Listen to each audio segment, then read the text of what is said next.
लालाचार्य जी की कथा सुनते ही भगवान में विशेष प्रीति होती है।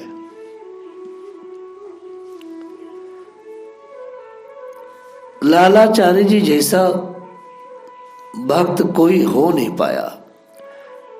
हर भक्त की एक अपनी अदा है, एक अपना गुण है। लोग कहते हैं नवदा भक्ति, मैं कहता हूं 7.5 अरब मनुष्य रहता है धरती पर, उतनी ही प्रकार की भक्ति है।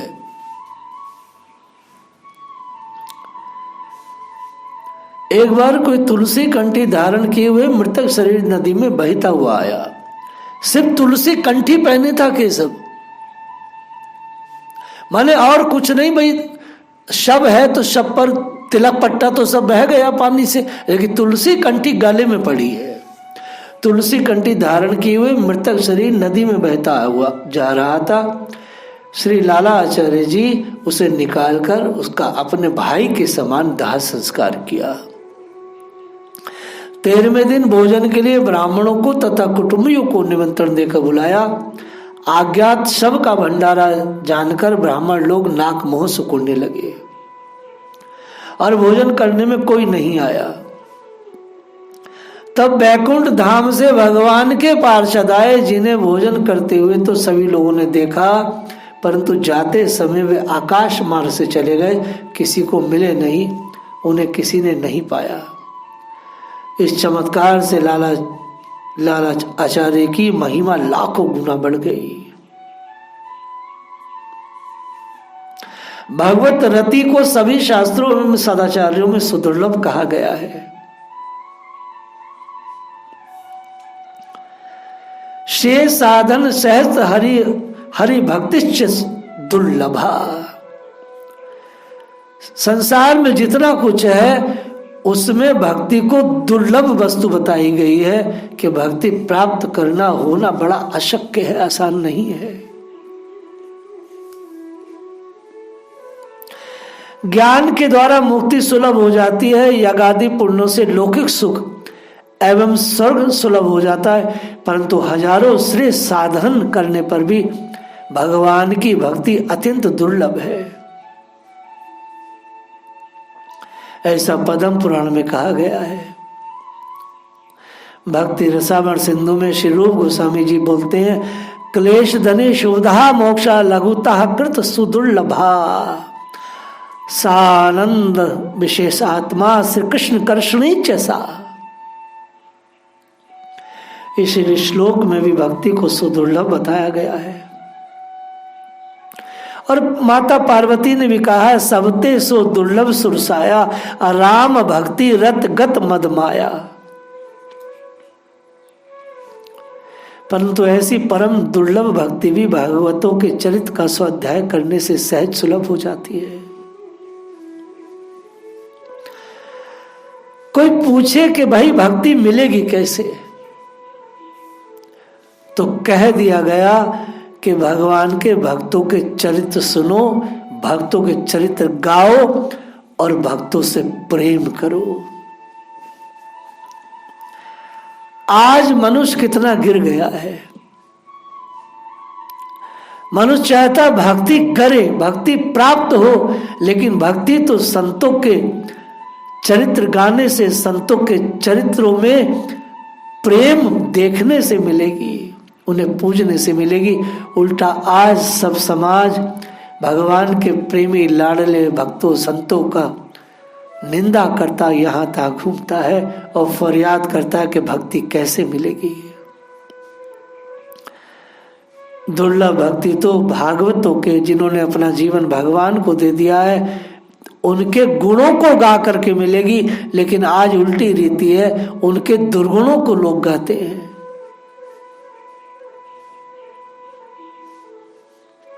भक्ति ग्रंथों में तुलसी काष्ठ की माला धारण करने का बड़ा महत्व है।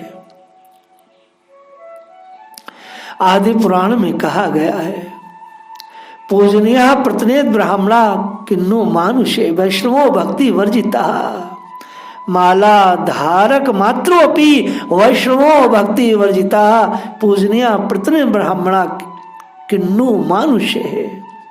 भक्ति से रहित होने पर भी केवल तुलसी की माला धारण करने मात्र से वह वैष्णव ब्रह्मा जी के द्वारा पूज्य योग्य हो जाता है। मनुष्यों की तो बात ही क्या है।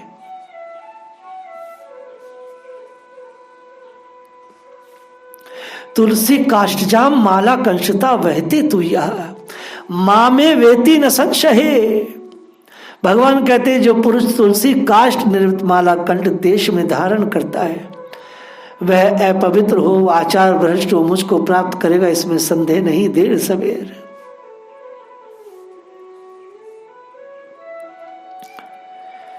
तुलसी काष्ठ दृका विप्रे कदा कुर्वन्ति मंगलम। तीनों वेद, तीनों देवता, ब्रह्मा विष्णु महेश, तीनों संध्या एवं तीनों अग्नियां, ये सब तुलसी काष्ठधारी विप्र के लिए निरंतर मंगल करते हैं।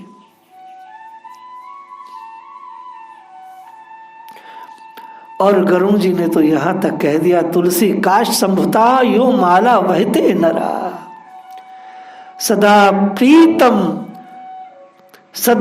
प्रीत मनस्या तस्या कृष्णा देवकी नंदनहा। तुलसी काष्ठ की माला धारण करने वाले पर श्री कृष्ण सदा प्रसन्न रहते हैं, ये बात पक्की है। इसलिए श्री लालाचार्य जी ने उस शव को निकाला जो कंठी धारण किया था, बह रहा था नदी में, और उसकी भाई के समान अंत्येष्टि की।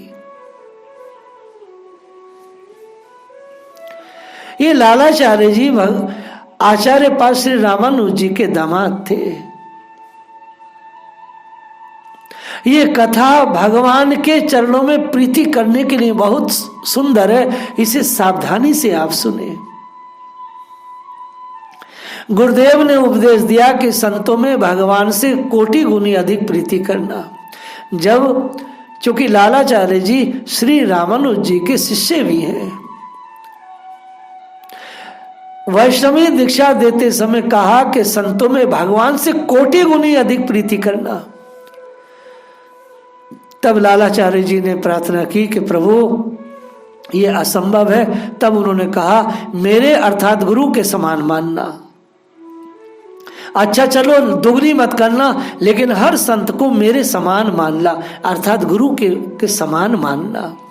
तब आपने कहा यह भी कठिन है। तब गुरुदेव ने कहा कि भाई के समान प्रीति करना, इससे कम कदापि न करना। यह आपने स्वीकार कर लिया और तभी से संतों को अपना भाई मानकर उनकी सेवा करने लगे। एक बार तुलसी कंठी धारण करने वाले संत का शव नदी में बहकर आया तो लालाचार्य जी की पत्नी जब जल भरने गई थी, उससे उसकी सहेलियों ने व्यंग किया, पहचान लो तुम्हारे जेठ या देवर होंगे। बात हास्य की थी, क्योंकि लालाचार्य जी हर उस शव को, हर उस व्यक्ति को जो भी कंठी धारण करता तिलक लगाता उसे अपना भाई मानते थे। इस नाते उन सहेलियों ने कहा पहचान लो ये जो शव जा रहा है या तो तुम्हारे जेठ का है या तो देवर का है। घर जाकर उसने बात लालाचार्य जी से कही। तब वे उसे नदी से निकालकर घर लाए, विमान बनाकर बाजे बजाते हुए नदी तट पर ले गए और विधिवत दाह संस्कार किया। भाई के वियोग में हृदय दुखी हुआ। पुनः उन्होंने विचार किया कि यह तो हमारे भाई भजनानंदी संत थे, शरीर त्याग कर भगवत धाम को गए। ऐसा विचारते ही मन सुख और समाधान हुआ, मन आनंद से भर गया। ये तो भगवान के धाम गए, भजनानंदी थे, जबकि अज्ञात था, कुछ पता नहीं था कौन है। ऐसा भाव, ऐसा भक्ति, प्रेम भैया तलाशने से नहीं मिलता, प्रेम मांगने से नहीं मिलता, प्रेम करने से मिलता है। करने से जो लोग गुरु की वाणी से प्रेम करते हैं उनको ऐसा प्रेम तुरंत मिल जाता है। लालाचार्य जी ने अपने गुरु की वाणी का से प्रेम किया। श्री लालाचार्य जी श्री स्वामी रामानुजाचार्य जी के जमात भी हैं और शिष्य भी हैं। बार बार मैं ये कह रहा हूं। दीक्षा के अनंतर लालाचार्य जी ने जब श्री स्वामी जी से शिक्षा के लिए प्रार्थना किया तो उन्हें सर्वप्रथम यही उपदेश दिया, वैष्णवों के चरणों में प्रीति करो।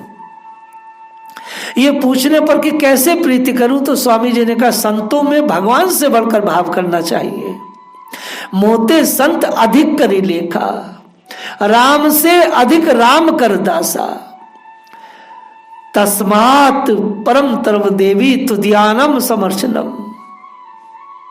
श्री लालाचार्य जी ने विचार किया, यदि मैं इस समय यह शिक्षा स्वीकार कर लूं और आगे निर्वाह न हो सके तो अपराध का भागी बनना पड़ेगा। अतः निवेदन किए ऐसा भाव होना तो मेरे लिए असंभव है। तब श्री आचार्य पाद ने कहा, संत भगवंत अंतर निरंतर नहीं कि मति विमल कहे दास तुलसी, विनय पत्रिका में कहा गया है। भाव करने को ऐसे भी अस्वीकार कर दिए तो उन्होंने कहा संत सवे गुरुदेव हैं, सदगुरु साचे संत। परंतु जब यह भी नहीं स्वीकार किया तो कहा कि भाई मानो, देवता बांधवा संतहा, देवता बांधवा संता।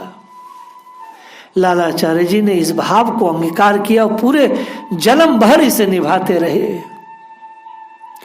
दक्षिण देश में जाति पाति का बड़ा विचार किया जाता है, परंतु लालाचार्य जी इन भेदभावों को भुलाकर वैष्णव मात्र में बंधु बुद्धि करके उनका बड़ा सत्कार करते।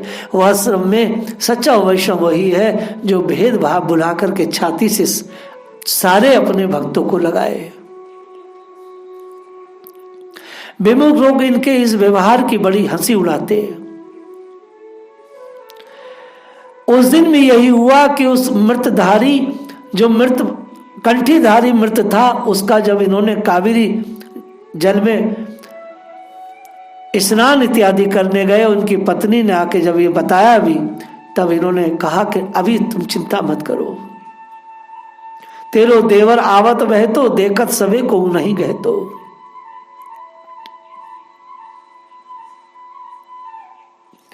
लालाचार्य जी ने बहुत ही भाव से उनका काम किया।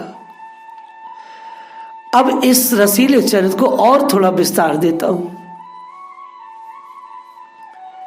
13वीं के दिन लालाचार्य जी ने धूमधाम से महोत्सव भंडारा किया और अपने कुटुंबियों को तथा अन्य ब्राह्मणों को निमंत्रण दिया। सभी ने निमंत्रण तो स्वीकार कर लिया, परंतु समय पर भोजन नहीं करने आए। ब्राह्मणों के मन में दुख देने वाली शंका हुई। सभी एक स्थान पर एकत्र हो गए। माया ने सबको पागल कर दिया। सब लोग कुछ ना कुछ अपनी बात कहने लगे। मरा हुआ शरीर नदी में बहता आया था, उसकी जाति पाति का कोई पता नहीं है, इसलिए हम लोग इस भंडारे में भोजन नहीं कर सकते। लालाचार्य जी ने बड़ा भारी उत्पात ब्राह्मण समाज में खड़ा कर दिया है। सबको उल्टे घर में ले आए हैं, फिर उसका दाह संस्कार किया है। श्री लालाचार्य जी ने बड़ी देर तक बाट देखी। ब्राह्मणों के न आने के कारण सुनकर बड़ा शोक हुआ। फिर जी में आया कि चलकर गुरुदेव से ही पूछे कि इस समय निष्ठा का निर्वाह कैसे किया जाए। गुरुदेव, भाव यह कि विद्वान ब्राह्मण शास्त्रों के गुण रहस्य को समझाने के लिए वहां पहुंच शंका समाधान करते हैं। इससे परस्पर सुख संवर्धन होता है। परंतु ये तो ऐसी शंका की है कि स्वयं को भी दुख हुआ और परम भागवत लालाचार्य को भी। इससे जनाया गया है। इस कथा से एक बात बहुत समझ लो जो सबसे बड़ी है कि ये शास्त्रों का मर्म समझने वाले नहीं है, ये शास्त्रों का भार मात्र ढोने वाले हैं। जो लोग भक्ति रहित होकर शास्त्रों का अनुशीलन करते हैं, वो शास्त्रों के अर्थ को तो जान सकते हैं, लेकिन शास्त्रों के मर्म को नहीं जान सकते, कभी नहीं जान सकते।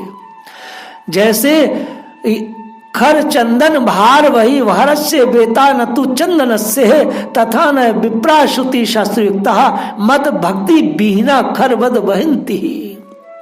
जैसे पीठ पर चंदन का भार ढोने वाला गर्दभ भार को ही जानता है, अर्थात गधा चंदन की शीतलता और सुगंध के मर्म को वह नहीं जानता। उसी प्रकार भक्तिहीन व्यक्ति सर्व शास्त्रों को पढ़ लिख करके भी केवल पोथी का भार ढोने वाला हो सकता है गधे की तरह, लेकिन उसके मर्म को कभी नहीं जान सकता, कभी नहीं जान सकता। नौता फिरने के बाद परस्पर चर्चा जवाब होने लगा। किसी ने कहा, अरे भाई आज तो लालाचार्य जी के यहाँ खूब चकाचक है, सवेरे से ही नौता घूम रहा है। दूसरे ने कहा, जी झरा न्योता है। तीसरे ने कहा, पुआ तस्मई पर हाथ फिरेगा। ऐसे कई एक लोग इकट्ठे हो गए, बात आगे बढ़ी। किसी ने पूछा, कैसा न्योता?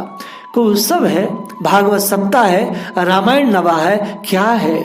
एक ने कहा, अरे यह सब कुछ नहीं है, मरी देह वही आई है। तब तो सबके कान खड़े हो गए, सबने मिलकर पंचायत की, निर्णय किया अब तो इस भंडारे में हम लोग कदापि नहीं जाएंगे। भाव यह है कि रीति तो यह है कि घर में से शीघ्र मुर्दे को बाहर किया जाता है, चाहे वो कितना भी सगा संबंधी क्यों ना हो, परंतु यह तो मरे हुए मुर्दे को, जिसकी जाति पाति कुल गोत्र का ठिकाना नहीं है, नदी में निकालकर घर लाए हैं, ये ठीक नहीं है। ब्राह्मणों का निर्णय सुनकर लालाचार्य जी को बड़ा शोक हुआ। एक तो यह कि ब्राह्मणों ने न्योता देकर धोखा दिया, नहीं आए। दूसरे, बना बनाया सब सामान नष्ट होगा। तीसरे, बिना ब्रह्म भोज के और दबे देहिक कृत्य अधूरा रह जाएगा। अब इस निष्ठा का छोर निर्वाह करना बड़ा कठिन है। सो गुरु जी के पास गए, आचार्य श्री रामानुज के पास गए। उनके मुखारविंद का दर्शन करके साष्टांग दंडवत प्रणाम करके सब बात कहकर बताई। आचार्य जी ने कहा कि तुम निशंक होकर जाओ। वे दरिद्र अभागे प्रसाद की महिमा को नहीं जानते हैं, जो भक्त प्रसाद की महिमा को जानते हैं वे तुम्हें सुख देने वाले भक्त बहुत शीघ्र आवेंगे। ऐसा कह करके आचार्य जी ने आकाश की ओर और फिर पृथ्वी की ओर देखकर पार्षदों का आह्वान किया। बोले कि तुम घर जाओ, निश्चय ही बैकुंठवासी जन प्रसाद पाने आवेंगे। कुछ देर बाद दिव्य ब्राह्मण रूपधारी पार्षदों का झुंड उन ब्राह्मणों के निकट होकर लालाचार्य जी के घर आया। उन्हें देखकर ब्राह्मण आपस में कहने लगे, अभी इनको जाने दो, इससे कुछ मत कहो। जब ये भोजन करके लौटेंगे तब इन्हें रोककर किसके भंडारे में भोजन किया ये पूछकर इनकी हंसी उड़ाएंगे। जब जीव के सुकृत समूह का समुदाय होता है, जब जीव के सुकृत समूह का बहुत बड़ा समुदाय इकट्ठा हो जाए, तब भगवान के प्रसाद में, भगवान नाम में, वैष्णवों में एवं ब्राह्मणों में श्रद्धा एवं विश्वास होता है। महाप्रसादे गोविंदे नामने ब्राह्मण वैष्णवे संपूर्ण बताम राजन विश्वास न जाए थे। उसमें भी भागवत के घर जाकर भगवत प्रसाद पाना, यही तो बड़े सौभाग्य की बात है। भागवत के यहाँ अन्न, गंगा जल, भगवत अध्ययन, पराण चित्त एवं एकादशी व्रति चारों विशुद्ध कहे गए हैं। किसी के घर भी, चाहे कि नीच से नीच भी वैष्णव है, नीच जाति का भी, उसके यहाँ की ये वस्तुएं अन्न, गंगाजल, भगवत अध्ययन, पारायण चित्त एवं एकादशी व्रत चारों विशुद्ध कहे गए हैं। शुद्धम भगवत तस्यान शुद्धम भागीरथी जलसः शुद्धम विष्णु परम चित्तम शुद्धम एकादशी व्रतम। ब्रह्मा जी भी प्रसाद की झूठी पत्रों में से प्रसाद करण लेने की लीला चाहते रहते हैं। फिर साधारण प्राणी यदि उपेक्षा करता है तो निश्चय ही वे मंद भागी है। श्रीपति के प्रसाद को बामन विमुख धिनाई, ब्रह्म झूठे पात की बिन पाते पछताई। भगवत प्रसाद में अभाव होना नारकी जीवों का लक्षण है। ये नरकीय जीव है।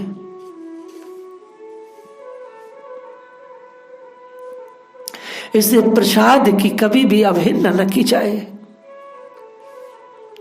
जो लोग प्रसाद की अवहेलना करते हैं, जो वैष्णवों का तिरस्कार करते हैं, वो निश्चित नरकीय हैं।